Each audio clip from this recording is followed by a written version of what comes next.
আপনারা দেখতে পাচ্ছেন যে অংশটি অর্থাৎ 366 মিটার অংশের কাজ চিংড়িঘাটায় আটকে রয়েছে রাস্তা বন্ধ করে কাজের অনুমতি না পাওয়ার জন্য। আপনাদের সামনে রেখেছি, কথা বলবো। আমাদের সঙ্গে রয়েছেন আমাদের প্রতিনিধি, একেবারে ঠিক কোন অংশটার জন্য এবং কি সমস্যার দরুন এই অংশের কাজ আটকে রয়েছে কথা বলবো। আমাদের প্রতিনিধি অরিত্রিক ভট্টাচার্য আমাদের সঙ্গে রয়েছে। অরিত্রিক, ঠিক কোথায় জট? এই 366 মিটার অংশের জটিলতাটা কেন কাটছে না? দেখো, চিংড়িঘাটার মোড়ে একেবারে দাঁড়িয়ে আমি তোমাকে একটু দেখানোর চেষ্টা করব এবং বোঝানোর চেষ্টা করব সমস্যাটা ঠিক কোন জায়গায়। বাইপাস দিয়ে আসছিল লাইনটি গড়িয়া থেকে এয়ারপোর্টের দিক, ঠিক এই জায়গায় এসে তুমি দেখতে পাবে যেখানে এই বড় মেশিন রাখা রয়েছে এই অবধি কাজ এসে থমকে রয়েছে, অর্থাৎ গার্ডার বসানোর কাজ এখানে কিন্তু আটকে রয়েছে। এবার আমরা তাকাবো হচ্ছে বাইপাসটার দিকে, বাইপাসের দিকে যদি এবার আমরা তাকাই, আমি আমার সহকর্মী শান্তনুকে দেখাতে বলবো এখানে শুধুমাত্র পিলার তৈরি হয়েছে কিন্তু এই গার্ডারটা নেই, এবং এই অবস্থাতেই কিন্তু পিলারগুলো আস্তে আস্তে তুমি দেখো চিংড়িঘাটা ফ্লাইওভারের ভেতর দিয়ে এই সল্টলেকের দিকে সেক্টর 5-এর দিকে ঢুকে যাচ্ছে। এবার মূল বিষয়টি হচ্ছে এই যে অংশটায় কাজ করা সম্ভব হচ্ছে না সেটার দৈর্ঘ্য হচ্ছে 366 মিটার, আর নিউ গড়িয়া থেকে এয়ারপোর্ট যে গোটা অংশটি সেটি হচ্ছে 29.87 কিলোমিটার, অর্থাৎ ধরে নেওয়া যায় প্রায় 30 কিলোমিটার। এই 366 মিটার কাজ হচ্ছে না বলেই গোটা 30 কিলোমিটার মেট্রো চালু করতে এখনো সমস্যা রয়েছে, এমনটাই কিন্তু মেট্রো কর্তৃপক্ষ জানাচ্ছেন। এবার কেন সমস্যা, এইবার চিংড়িঘাটার রাস্তাটা দেখি, যদিও এটা দুপুরবেলা এই সময় ট্রাফিক কম, কিন্তু যা দেখা যাচ্ছে যে এখনো পর্যন্ত গাড়ি ফ্লো যথেষ্ট বেশি আছে। অফিস টাইমে এই গাড়ি ফ্লো বাড়ে, বিশেষ করে যেদিকে আমাদের ক্যামেরা এই মুহূর্তে রয়েছে এটা কিন্তু সেক্টর 5-এর দিক থেকে বেরোনোর রাস্তা, এই জায়গায় একটা যানজট হয়। কিন্তু আরভিএনএল এর যেটা যুক্তি, তারা কিন্তু ট্রাফিকের যে সময় সেই সময় তারা কাজ করতে চাইছেন না। তারা বলছেন দুখানা সপ্তাহান্ত তাদের দিতে হবে, শুক্র শনি রবি, দুখানা শুক্র শনি রবি রাত্রিবেলা তারা এই কাজটা করবেন।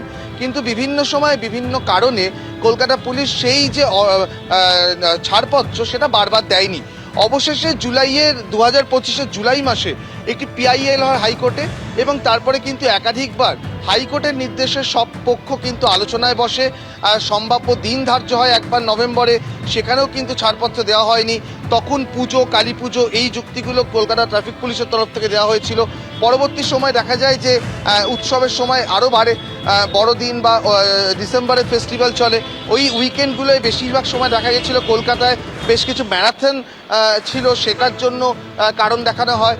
ভারত সাউথ আফ্রিকার একটি ম্যাচ ছিল একটি সপ্তাহান্তে, সেখানেও অতিরিক্ত সিকিউরিটির প্রয়োজন, বিভিন্ন কারণ চলতে থাকে এবং শেষ পর্যন্ত হাইকোর্ট কিন্তু একদম নির্দিষ্টভাবে একটি দিন বেঁধে দেয়।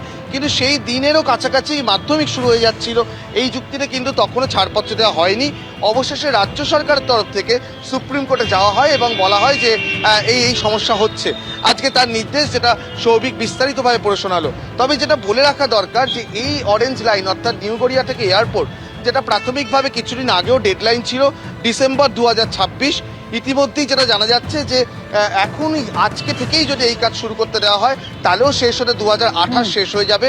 এখনো যেহেতু সেই ছাড়পত্র মেলেনি, কবে এই কাজ হবে সেই নিয়ে কিন্তু অনিশ্চয়তা রয়ে যাচ্ছে। একেবারেই ধন্যবাদ তোমায়। অর্থাৎ এখানেই সবকিছুরই রাজনীতিকরণ করবেন না, এটা উন্নয়নের বিষয়। চিংড়িঘাটা মেট্রোকে নিয়ে এভাবেই রাজ্যকে ভর্ৎসনা করেন আজকে সুপ্রিম কোর্টের প্রধান বিচারপতি। এবার আপনাদের সামনে রাখবো এই প্রসঙ্গে বিজেপির বক্তব্য। মাত্র 316 মিটার একটা জায়গা, সেখানে দাঁড়িয়ে একটা ওভারঅল ক্যান্টিলিভার বসিয়ে দিলেই ট্রেনটা চলতে পারে, মেট্রোটা চলতে পারে।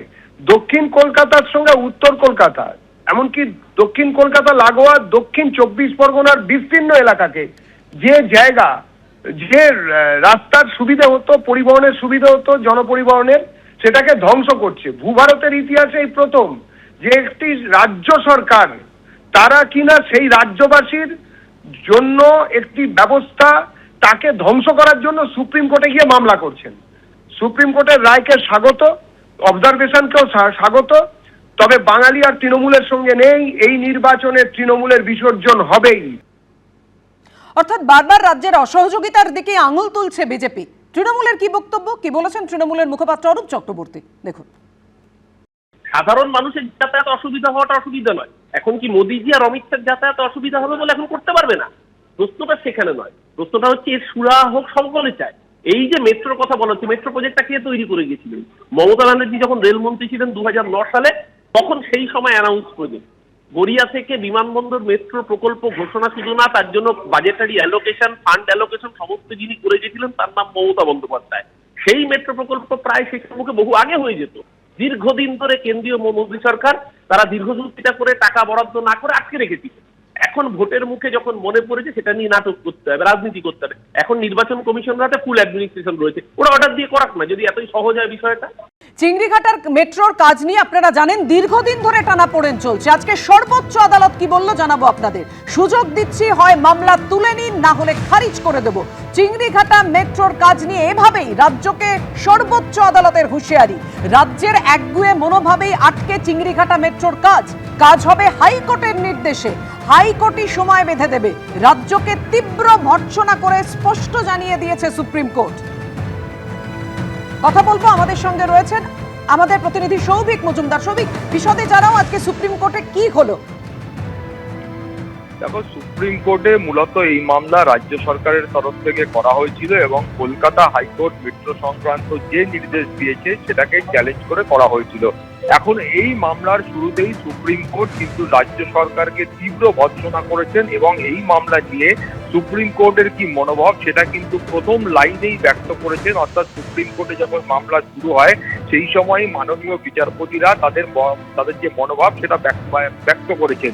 প্রথমত মাননীয় বিচারপতিরা বলেছেন যে এই চিংড়িঘাটা মেট্রোর কাজ আটকে রেখে রাজ্য সরকার নিজের যে একগুঁয়ে মনোভাব রয়েছে সেই একগুঁয়ে মনোভাব তারা প্রদর্শন করছেন বা সেটা ব্যক্ত করছেন।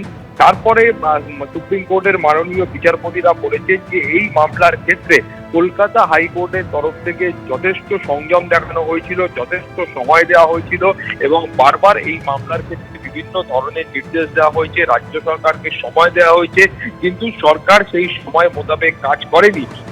এই মামলার ক্ষেত্রে উচিত ছিল, অর্থাৎ কলকাতা হাইকোর্টের বা রাজ্য সরকারের কলকাতা হাইকোর্টের উচিত ছিল এ রাজ্যের যিনি মুখ্য সচিব রয়েছেন, মুখ্য সচিব এবং ডিজিপির বিরুদ্ধে পদক্ষেপ গ্রহণ করা, কিন্তু কলকাতা হাইকোর্টের তরফ থেকে সেই সংযমও দেখানো হয়েছে। এবং এখানে আরো বলা হয়েছে যে এখানে আসলেই কোনো ধরনের কোনো সমস্যা নেই, অর্থাৎ মেট্রোর কাজের ক্ষেত্রে যে সমস্যার কথা বলা হচ্ছে সেখানে কোনো ধরনের সমস্যা নেই। এই মেট্রোর কাজ নিয়ে অহেতুক রাজনীতিকরণ করা বলে সুপ্রিম কোর্টের তরফ থেকে মনোভাব ব্যক্ত করা হয়েছে।